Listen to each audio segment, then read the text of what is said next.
Hello everyone. तो last lecture में हमने ऑलरेडी एनर्जी फ्लो का बेसिक समझ लिया है कि कैसे एक ट्रॉपिक लेवल से दूसरे ट्रॉपिक लेवल में फूड के फॉर्म में, फूड चेन के फॉर्म में हमारा एनर्जी का फ्लो होता है। अब आज के इस लेक्चर से हम एनर्जी फ्लो के मॉडल्स को देखेंगे। ये तो हमने समझ लिया कि एनर्जी का फ्लो होता है, कैसे होता है। पहले सन की सोलर एनर्जी जो होती है वो हमारे ग्रीन प्लांट्स एब्जॉर्ब करते हैं, ठीक है। ये प्राइमरी प्रोड्यूसर्स कहलाते हैं। ये इस एनर्जी को, सोलर एनर्जी को केमिकल एनर्जी में कन्वर्ट करके लीव्स में स्टोर करके रखते हैं। अब जब इन प्लांट्स को कोई खाता है, जानवर, हर्बीवोर्स जिसको हम कहते हैं, जो प्लांट्स को खाते हैं, तो क्या होता है, ये एनर्जी बायोमास के फॉर्म में यहाँ पर पहुँचती है। और ये जो ऑर्गेनिजम्स होते हैं इनको हम प्राइमरी कंज्यूमर्स कहते हैं। उसके बाद क्या होता है, इन हर्बीवोर्स को भी कोई दूसरे जानवर खाते हैं जो कि कार्निवोर्स कहलाते हैं। इस तरीके से हमारा फूड एनर्जी का फ्लो होता रहता है। और जहाँ पर कोई एक ऑर्गेनिज्म उपस्थित है, ठीक है, जैसे प्लांट्स हैं, तो प्रोड्यूसर सारे इस एक लेवल पे आ गए। इस लेवल को हम ट्रॉपिक लेवल कहते हैं, ठीक है, एक ट्रॉपिक लेवल। वैसे ही जहाँ पे सारे हर्बीवोर्स आ जाएंगे हम उसको दूसरा ट्रॉपिक लेवल कह देते हैं। आज के इस लेक्चर में हम जो एनर्जी फ्लो मॉडल्स पढ़ेंगे तो उसमें हम देखेंगे कि एनर्जी के फ्लो की डायरेक्शन क्या होती है, ठीक है। Path of flow of energy देखेंगे। अब ये जो एनर्जी फ्लो मॉडल्स हैं हमें 3 पढ़ने हैं। Single channel energy flow model, y shaped energy flow model और हमारा यूनिवर्सल एनर्जी फ्लो मॉडल। फ़िलहाल हम आज के लेक्चर में single channel energy flow model को पढ़ेंगे। तो एनर्जी फ्लो मॉडल्स क्या करते हैं, फ्लो ऑफ एनर्जी के पाथ को ट्रेस करते हैं। कैसे? ट्रॉपिक लेवल्स को लिंक करके, जिससे कि वो ये दिखाते हैं कि क्या क्या इनपुट हो रहा है हर एक ट्रॉपिक लेवल पे और लॉस क्या हो रहा है।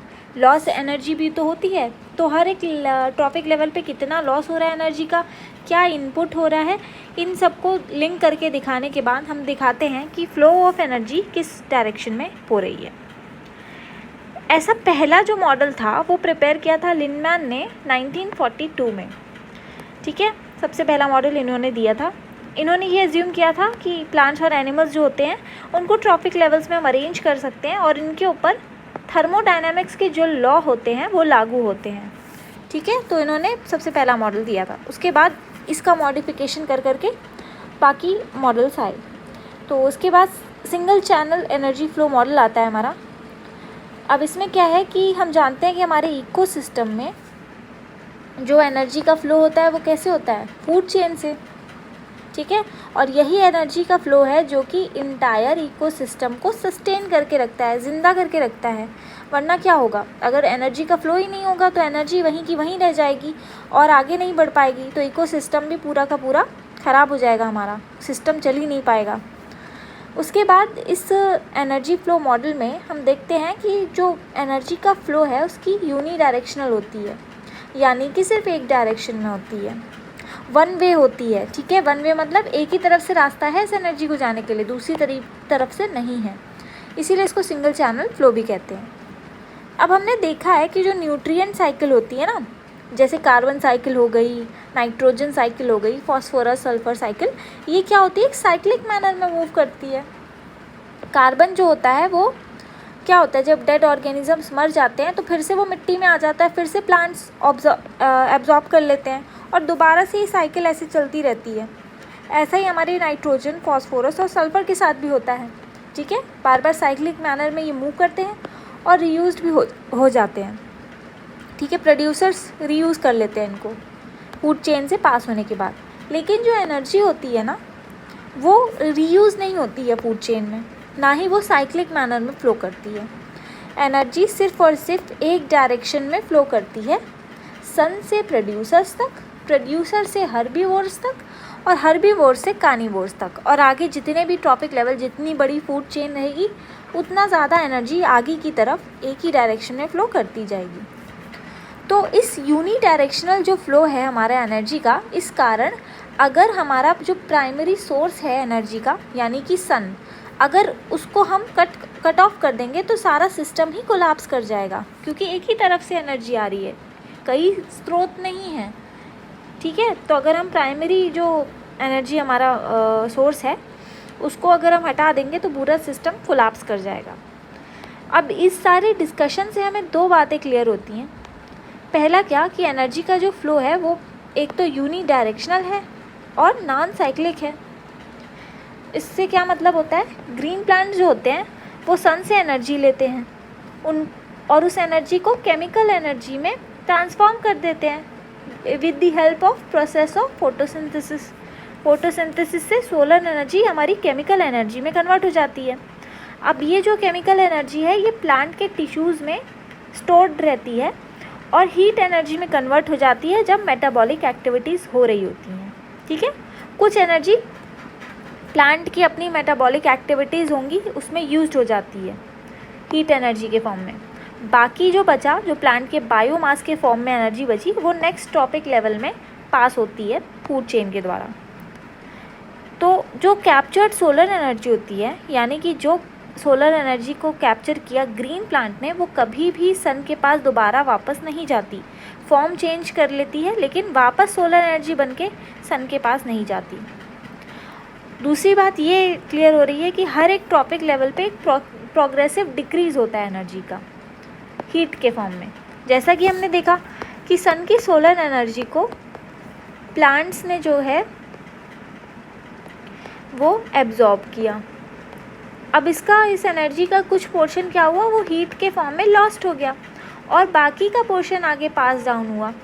तो क्या हो रहा है, हर एक लेवल पे अब जो प्लांट्स के आगे जो हमारे हर्बीवोर्स हैं उन तक जो एनर्जी पहुंची वो जितनी प्लांट्स के पास थी उससे कम होगी ना।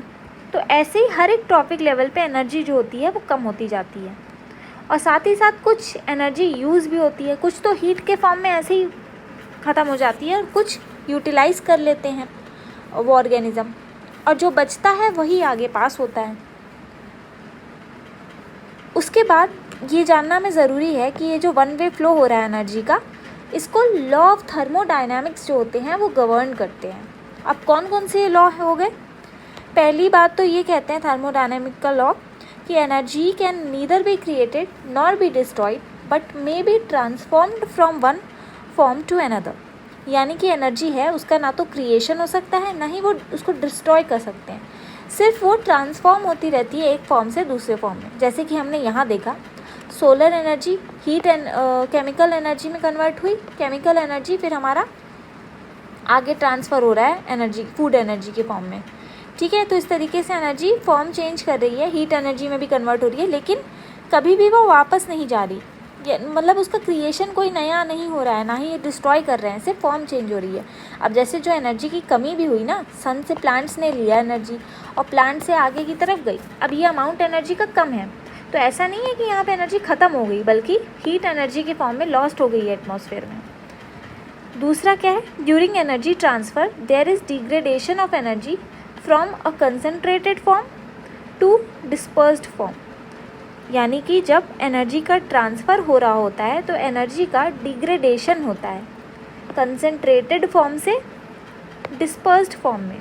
कंसनट्रेटेड फॉर्म यानी कि जैसे मैकेनिकल, केमिकल एनर्जी एक्सेट्रा। अब मैकेनिकल और केमिकल फॉर्म में जो एनर्जी थी वो कंसनट्रेटेड थी, ठीक है, एक जगह पे कंसनट्रेटेड थी, और उसके बाद हीट के फॉर्म में क्या होगा, डिस्पर्स होके वो उसका डिग्रेडेशन हो जाएगा। तीसरा क्या है, energy transformation is never 100% efficient, it is always accompanied by some loss of energy in the form of heat. यानी कि जो एनर्जी का ट्रांसफॉर्मेशन हो रहा है एक फॉर्म से दूसरे फॉर्म में, वो कभी भी 100% एफिशिएंट नहीं होता। ऐसा नहीं होता कि 100% जो सोलर एनर्जी है वो 100% पूरी की पूरी मैकेनिकल या केमिकल एनर्जी में कन्वर्ट हो जाए। कुछ उसका परसेंटेज जो होगा वो हमेशा लॉस होगा उस हीट के फॉर्म में। तो ये तीनों चीज़ें जो थर्मोडायनामिक्स के लॉ हैं वो हमारे इस single channel energy flow model पे लागू होते हैं। अब यहाँ पे इसी जो मॉडल है ये ख़त्म हो गया इसकी डिस्कशन, इसको आप इस फिगर के थ्रू समझ सकते हैं। फिगर में भी यही दिया है कि ट्रॉपिक लेवल जैसे जैसे आगे बढ़ रहा है, ये जो बॉक्सेस बने हुए हैं ना, ये हमारा दिखा रहा है एनर्जी या बायोमास। तो धीरे धीरे हम देख रहे हैं बॉक्सेस छोटे होते जा रहे हैं, यानी एनर्जी भी कम होती जा रही है आगे जैसे जैसे बढ़ रहे हैं। और कुछ एनर्जी ये रेस्पायरेशन के समय या हीट के फॉर्म में लॉस्ट हो रही है हर लेवल पे। तो यहाँ पे लॉस भी दिखा रहा है एनर्जी का फ्लो भी दिखा रहा है, और ये भी दिखा रहा है कि कितना एनर्जी का लॉस हो रहा है और आगे धीरे धीरे कम होता जा रहा है। वैसे यहाँ पर भी इस डायग्राम में दिखाया गया है, कुछ एनर्जी यूटिलाइज नहीं हो पाती, रेस्पिरेशन में जाती है, मेटाबॉलिक एक्टिविटीज़ में जाती है, और आगे जो पास होने वाली एनर्जी रहती है वो कम होती है। इसीलिए बॉक्सेस छोटे होते जाते हैं, यानी कि एनर्जी लेवल कम होता जाता है। और एनर्जी हमेशा एक ही डायरेक्शन में मूव करती है, कभी भी वापस नहीं आ सकती। तो ये था आज का हमारा लेक्चर, जिसमें हमने single channel energy flow model को समझ लिया है। अगले लेक्चर में हम जो हमारा y shaped energy flow model है या bidirectional energy flow model है उसको पढ़ेंगे। Thank you. और अगर आपको मेरे वीडियो से हेल्प मिल रही है तो इस वीडियो को भी लाइक कर दीजिए, चैनल को सब्सक्राइब नहीं किया है तो सब्सक्राइब कर लीजिए और अपने दोस्तों के साथ भी शेयर कीजिए। Thank you.